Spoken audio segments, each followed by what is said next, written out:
Hey guys, this is Ray with Phone Arena, and what I'm checking out right now is the LG G2 Mini right here, and next to it we're going to be comparing it to the regular LG G2. So that's the flagship here, and this is its mini version.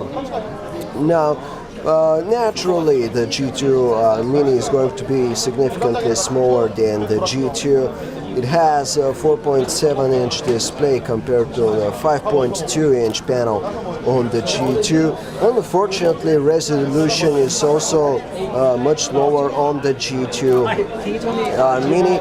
It is QHD, which stands for Quad HD, unfortunately, so 540 by 960 pixels compared to 1080p resolution on the G2. So as you can see, the G2 Mini is not really a compact version, the new term that Sony is trying to establish right now. It's not trying to be heavy on specs, it's just a watered down and smaller version of the flagship device here, which is the G2.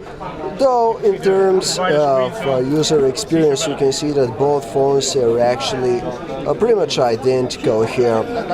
They are both running the same version of LG's custom Android user interface, and even though the G2 Mini is going to pack a slower processor, it's going to be a 1.7 or 1.2 GHz quad-core chipset, depending on the market. It still seems to be running quite smoothly, which should probably be attributed to the lower resolution mostly. Now on the back we do have a 13 megapixel camera, same as the G2, though we do have that feeling that the G2 Mini is going to produce inferior pictures to what the excellent camera of the G2 is capable of.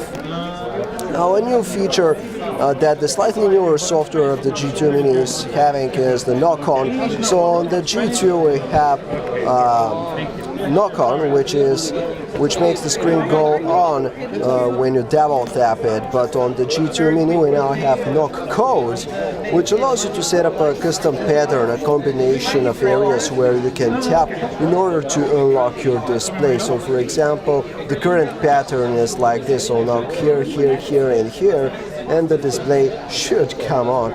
Though let's try it again. There you go. So that's how knock code works. So it's basically like knock on, but it's adding a layer of security here with it. And that's pretty much our first quick comparison between these two siblings, if we can call them like this.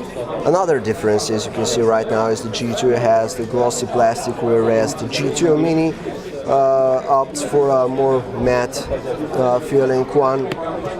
But that's it for now, guys. If you'd like to learn more about the G2 Mini here, or why not even the G2, you can catch up with us on phonearena.com.